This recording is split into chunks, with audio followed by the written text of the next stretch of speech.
Welcome to the Cambridge Financial Podcast with Bert Salazar, CEO at Cambridge Financial Partners, LLC. This podcast is all about tax-preferred retirement planning, economics, financial risk management, and achieving a risk-free and successful financial life. Now, your host, Bert Salazar. Bert Salazar. Bert Salazar.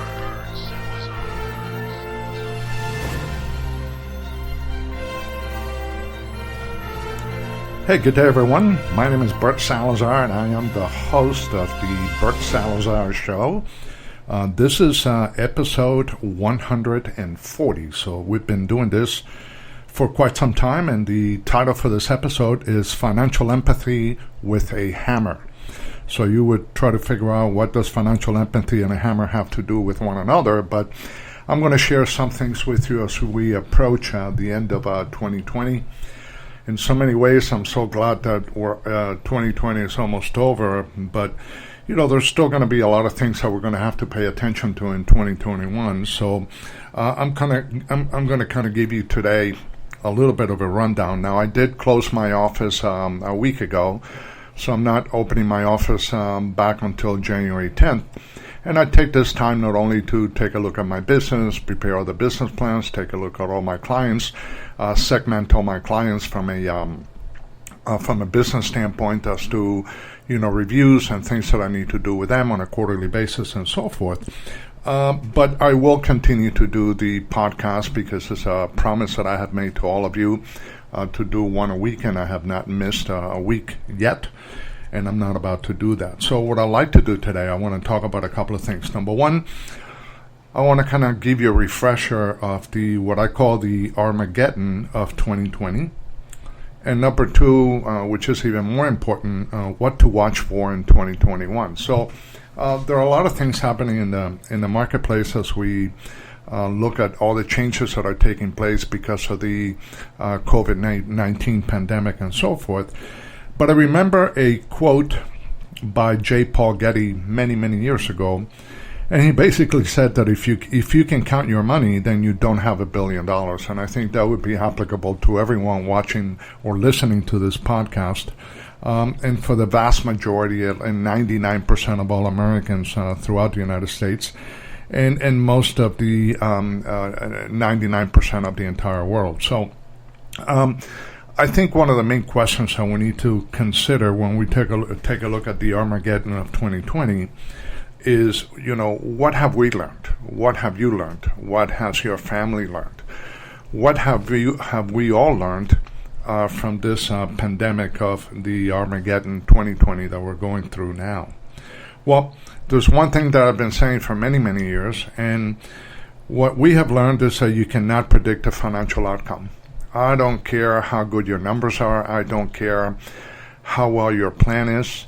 When we all woke up January 1 of 2020, no one expected 2020 to be this way. As a matter of fact, I'm someone that I like even numbers when it comes to years and so forth. So I figured that 2020 was going to be a really, really good year for all of us and for my practice and my business and so forth. And then obviously the coronavirus hit in late February, early March, and the rules of engagement totally changed at that point in time. So what I have learned is that you cannot predict a financial outcome, but you must be prepared. Now, the COVID-19 pandemic is both a medical and a financial crisis. I would argue that, although sadly enough, we have lost over 330,000 Americans in the United States. The financial crisis is actually a bigger one. It's a bigger crisis than this medical crisis because more than likely this financial crisis is going to go on for many years to come. And the impact is yet to be conceived from a business and from an economic perspective. Now, millions of Americans have lost everything. They've lost their jobs, businesses, families and family members, lives. Many of them have had to go into a forced retirement, unemployment, bankruptcies, and foreclosures. So those are things that we really haven't measured yet because now there's a vaccine, so we're hoping over the next 3 quarters things are going to get better. But obviously there are a lot of changes coming in 2021 that nobody truly knows, and no one knows what the impact is going to be on the economy and on the medical world along those lines. Now, just to give you a little bit of a feedback of 2020, the longest bull market in American history actually ended in March of 2020. Now, although markets have recovered, the individual investors have not. So I don't care if the Dow is over 30,000 now, but the individual investors, especially those that were in retirement and had no choice but to take money out of their retirement accounts in the second quarter of 2020, as the markets continued to head south due to the fears of the pandemic, those Americans, and there are many millions of them, have not been able to recover. More than likely, they never will. Now, one of the things that came about in January of 2020 is the Secure Act, which actually became effective January 1st. In many ways, it kind of changed the retirement landscape. We used to enjoy the stretch IRAs. Now only immediate family members do have the ability to enjoy the stretch IRAs under the Secure Act. Restrictions on IRA contributions were lifted, so that's a good thing. And they were lifted for a simple reason. Americans are working a lot longer today than ever before. And the reason for that is that Americans are living longer today than ever before, so they have to continue to be productive. But once you turn age 70, you were no longer eligible to make contributions to an IRA. But now under the Secure Act, if you continue to work and you have W-2 income coming in, then you do have the ability to continue to make contributions to your individual retirement accounts.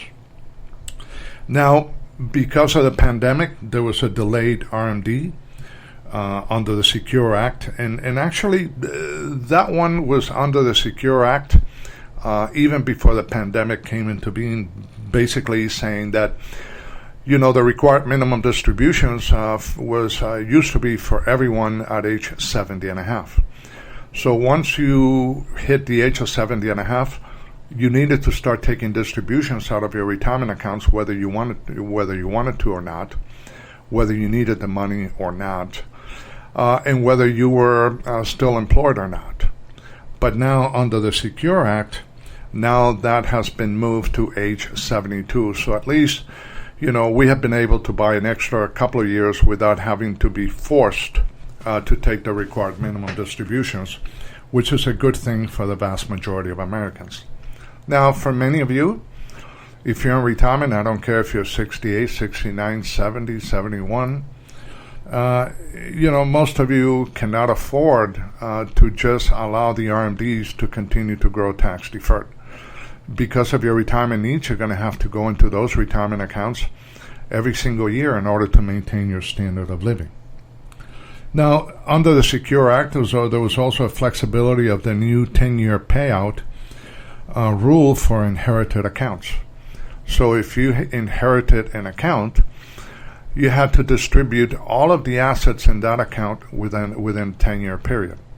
But instead of having to take money out of that account every single year, the government went ahead under the Secure Act and gave you the choice to make a decision as to when to take the money out. So if you inherited an IRA and you were not one of those exemptions or exceptions to the rules, then you could take money in year 1, you could take money in year 3, you could take money in year 5, or if you didn't need the money at all, you could allow the money to continue to grow tax deferred in that account. But by the 10th year, you needed to take all of the money out of the account, and the account value needed to be at 0. So that's something that was brought forth, and it does provide a little bit more flexibility, because since the government is forcing you to take the money over a 10-year period, at least they're giving you the ability to determine what year you're going to take money out and how much are you going to take out at that point in time. Now, along the way, and that was a Secure Act that came about in January of 2020. And then sometime in March, Congress went ahead and enacted the CARES Act, which was primarily due to the coronavirus. And obviously what the CARES Act did for 2020 was that it waived the RMDs. So even if you were age 72 in 2020, or you were age 70 and a half in 2019, and now you had mandatory RMDs at age 70 and a half, because of the pandemic, the government went ahead and said, look, you don't have to take any RMDs for 2020, so we will allow you to keep that money in the account unless you need to take it out for whatever the reasons may be.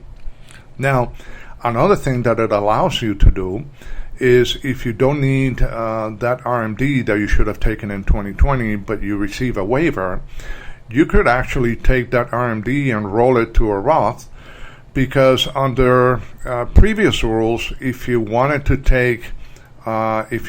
convert an IRA to a Roth, you could not do so until you were able to satisfy the required minimum distributions, the RMD, for the year. So if the rule was not in effect and you wanted to do some IRA to Roth conversion, you needed to take your RMD if you were eligible for it, and then you could have done a conversion for a portion or the entire account value of your IRA to a Roth. So that's something that also worked out fairly well.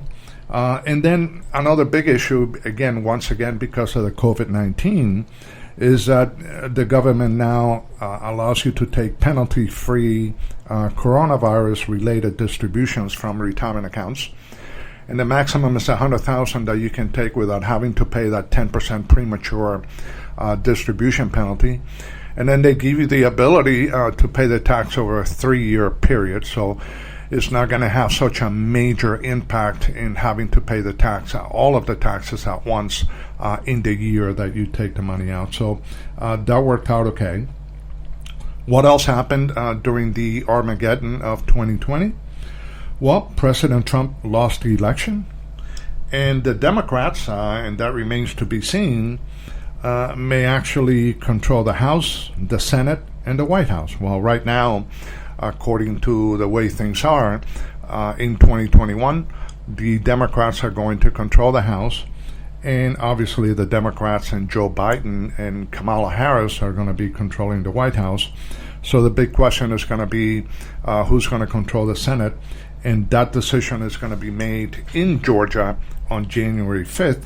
So that would be D-Day from a political standpoint. So there's a lot of stuff that has gone on in 2020. Most of us want to forget about 2020, but I think it's important for all of us not to forget it, but to identify the things that you have done in your portfolio, in your retirement portfolio, and figure out where the booby traps are in your retirement portfolio in order for you to be able to change and make some predicaments as to what you think your account values should look like in the very near future. Now, what I'd like to do is I want to kind of share with you, I can, here on this one, I can go on for quite some time, but I'm not going to do so. But the next thing is, what to watch for in 2021. The first thing that I'd like to tell you all, and I know all of you are watching the markets and you're watching your IRAs and your 401ks and your investment accounts. What I can tell you is that markets are overpriced and correction is right around the corner. Now, we did have a correction because of the pandemic, but it kind of recovered. The market overall recovered very quickly. Remember, most individual investors have not recovered yet, especially those that were in retirement. But you also have to remember that a lot of the rules of engagement have actually changed. Due to greed, the basics of corporate and stock pricing have been abandoned. So if I were sitting in your shoes today, and I do have investment accounts and so forth, I would start looking for value investing, and that should become a must for you and your family in 2021, especially when it comes to your retirement assets. Because if you're getting closer and closer to retirement, or you're already in retirement, then you need to be very careful, because stock market volatility can destroy, actually 1 year of stock market volatility can destroy 10 years of market performance. So the other thing to keep an eye on, and by the way, my podcast and all of the podcasts that I have done for all of you, they're all apolitical, so I don't take a political side, because at the end of the day, both sides have major issues that they deal with, and I don't trust any of them to begin with. But if Democrats were to control all branches of government, meaning the White House, the Senate, and the House, then more than likely your taxes will be higher in the very near future. Now, don't believe this crap about, we're only going to be taxing the Democrats, and Biden is saying that he's only going to be taxing people that make north of $400,000, because with all the debt and the unfunded liabilities and the national deficit, which is almost at $3.5 trillion, there are not that many people in the United States that earn over $400,000 for you to just tax them and offset all of those tax liabilities. So don't believe everything you read. Actually, I would argue, don't believe anything you read. Don't believe anything you hear. And most of the things that you see, only believe 50% of it. So always do your due diligence and do your research. Pay attention to podcasts that specialize in tax planning and retirement distribution like we do. Because we're never gonna pull punches. We're gonna give you the good, the bad, and the ugly. Now, not only will your taxes go up, but the Trump's Tax Cuts and Jobs Act could be in jeopardy, because if the Democrats control all branches, then they're going to get rid of the Tax Cuts and Jobs Act, which is supposed to sunset December 31st of 2025. So for those of you that have retirement accounts, if you haven't started to convert, or if you haven't started the conversion process of those accounts to Roth accounts, where now the money will be tax-free for the rest of your life, then I encourage you to start doing so almost immediately in 2021, because things are not going to get any better in the near future.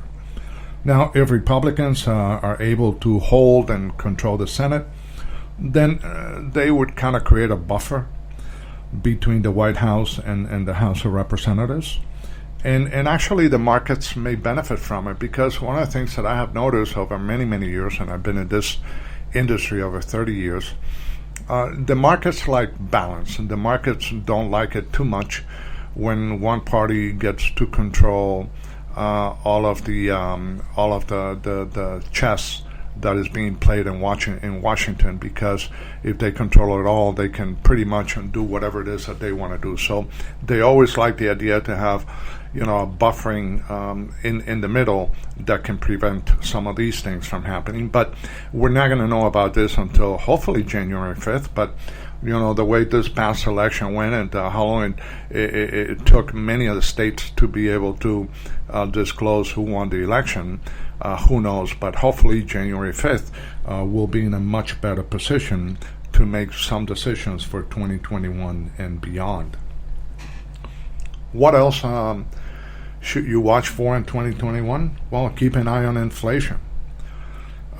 Inflation is not tax deductible, so if inflation is at 3% today, some of you may have to earn at least 4 in order to pay the taxes and have a net of 3% at the end of the day. Because if you do anything less than 3%, then you're losing the purchasing power of your dollar every single day. Now, keep an eye on gas prices, because one of the great things that the Trump administration did for us over the last 4 years is that it made us gas independent. So we didn't really have to buy from anyone, because we have more oil than just about anybody else in the world. So that has been keeping gas prices quite low. Remember, anytime gas prices go up, that's a tax. That's a tax on your money. And why is that a tax on your money? Because you're getting less for more. So you got to pay more to get less.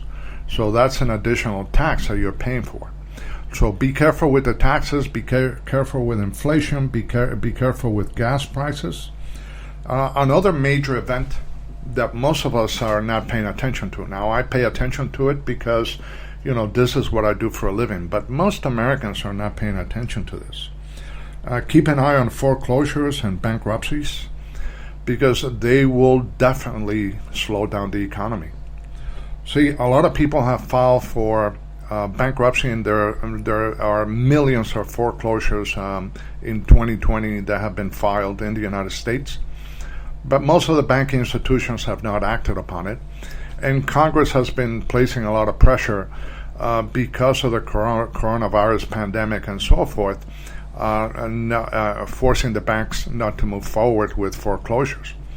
But as we enter 2021, and as we get to a point where now the vaccine is starting to take effect, and many millions of Americans are being vaccinated, then a lot of those rules and regulations are going to loosen up, and now banks are going to go after foreclosures big time. Now, if you have cash, I would recommend don't invest it. Stay in cash, because if you have liquidity, you're going to have a lot of leverage.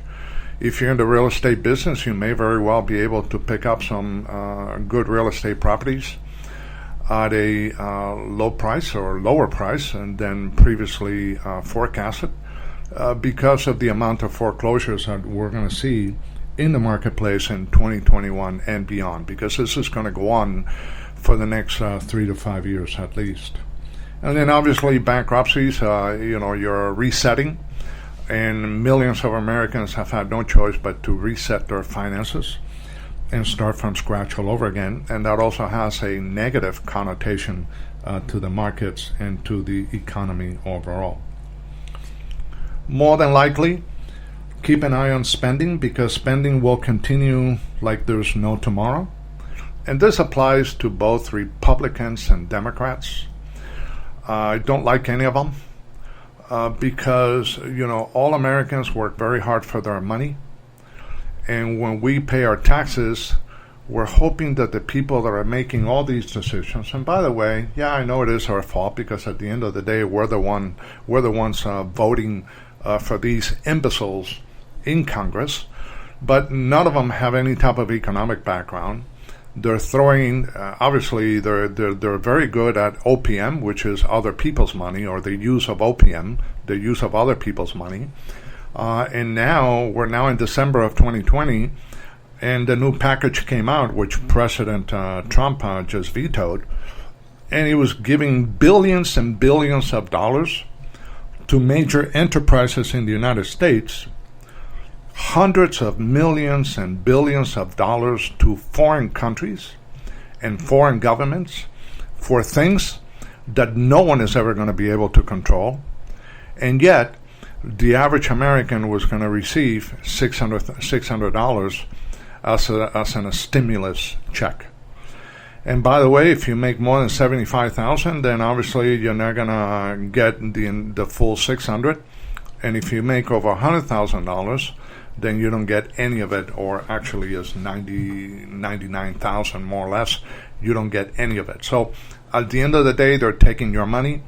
They're giving it to institutions and people and other countries that don't care about us. Most of those countries hate us to begin with, and yet the average American is going to get $600. Now, all of these Congress people, they have guaranteed paychecks because they get paid by the federal government. They're making hundreds of thousands of dollars a year in guaranteed paychecks, and yet they've been playing politics with this coronavirus package since June of this year, which is the last time that they gave $1,200 per American, or $2,400 per couple in the household. So I don't trust any of them. I don't trust the Republicans. I don't trust Democrats. I'm a libertarian at birth because I understand economics very well. But pay attention to this because spending will continue, and the more we spend, the higher the inflation, the less your money is valued. Now, obviously, your tax dollars are being spent on special interest groups, and the One World Order is another one of those special groups that you're going to see there as well. And individual Americans actually mean less and less to politicians throughout the United States. So we're just a number to them. All they care about is getting reelected and making millions of dollars in all of these special interests that they support and that they work with every single day. Now, I would argue because of the trend that I'm seeing, especially during the 2020 election, and this is more so on the Democratic side of the House than not, there's going to be more emphasis on socialism and social programs. The media and government will continue to control your everyday life if you let them. And this is very important because if you take a look at the media in the United States today, it's not what it used to be 30 years ago. Definitely not what it used to be 20 years ago. And will more than likely never be the same. And by the way, this is whether you're a Republican or whether you're a Democrat. All the information that Americans are receiving every day is being filtered. And this is why you need to take a look at your finances through a telescope as opposed to a microscope, because if you look at it through a microscope, the media and the government and politicians are going to control the flow of information, and all you're going to be receiving is garbage. And if you're going to be making all of your financial decisions based on the garbage that you're reading or that you're listening to on the radio or that you're watching on TV, if that's all you have, then you don't have anything, and your life is going to be redundantly bad when it comes to your retirement and your retirement life. And I can go on quite a bit. Just one final point. President Trump is the only president in the last probably 40 years that never started a war. So that's a good thing, and he's been bringing a lot of the troops back home. I don't know if he's going to be able to bring them all, but most of them are back now. The Afghanistan war is the longest war in American history. That's north of 20 years, just about now. So another thing that I'm trying to pay attention, because what I try to do as a retirement strategist and a tax planner is I don't look at the past, I kind of look at the future. I look at the present, but more than not, I look at the future and where I can see where the ball is moving. Wayne Gretzky used to be obviously a great Hall of Fame hockey player, and what made him really, really good at what he did was the fact that he was not chasing the puck. He was trying always to figure out where the puck was going to be, and he would try to get there a second or two before the puck did. And that's what made him so great. So as a retirement strategist and tax planner, my outcome for my clients is to gauge where the puck is going to be, the financial puck is going to be at some point in time in the future, and how do I guide my clients to get them to the position that they need to find themselves in before the puck actually gets to them.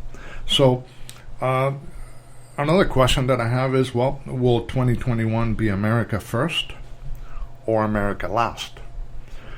Now, obviously, if you're in politics, America first, does that mean that, we don't care about the world? Well, America first means that, we got to take care of ourselves first. I don't care if you're President Joe Biden or President Trump or President Bush or President Clinton. If you're the president of the United States, your number one job is to make America first. You need to protect American interest throughout the world. You need to protect our regulations, our laws. You need to be able to negotiate from a position of strength and be able to have a really, really good negotiating tools available where the world can benefit, but America has to be first. because otherwise, in another 20 years from now, China is going to overtake us, and we're not going to be the number one economy in the world anymore. And actually, that's more than likely what's going to happen, because China has a long-term outlook in how to play this game. Remember, because of the fact that we have a political system that every 4 years we have a new election. When we're playing checkers, China is playing chess. See, China has all the time in the world.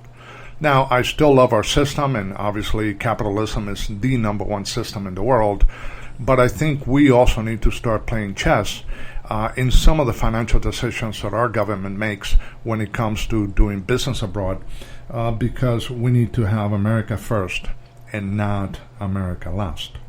Now, NATO, the EU, the European Union, potential new wars, trade agreements, China, Russia, cyber warfare, new viruses that may be coming in the next few years. And by the way, this one is a man-made, the coronavirus is a man-made virus. It was made in China. So all of these things are going to have an impact on your retirement life. It's going to have an impact on your family. It's going to have an impact on you. It's going to have an impact on whether your retirement assets are going to last until the day you die, or you're going to run out of money before you run out of life. Taxes, inflation, stock market volatility, interest rate volatility, propensity to consume, healthcare costs. All of these things are going to be eating away at your retirement assets. And the sad thing is that most Americans are just sitting idling in their cars, waiting for life to go by. So it is time to start looking at 2021. Pay attention to what has happened in 2020. Move forward, but keep it in your rearview mirror as you start making decisions. Because one of the things that I try to do for my clients every year, and that I do for most of my clients, is do a tactical retirement blueprint, because I take a look at all of those issues that we have just covered, and I put them into the tactical retirement blueprint to determine if the way the client has his or her assets in line at this point in time, does it make sense or not, and do we have to make changes or not in the very near future. So for those of you that may want to reach out to me, please feel free to call me. You can reach out at area code 786-766-1042. You can also send me an email at Bert, B-E-R-T, at bertsalazar.com, BERTSALAZAR.com. And always remember that my goal for you and for your family is to kind of help you change the way that you see things, because when you change the way that you see things, the things that you see change. So once again, happy Hanukkah, Merry Christmas, happy holidays to all of you. Be safe, be merry, and enjoy your family, and I'll talk to you soon. Take care.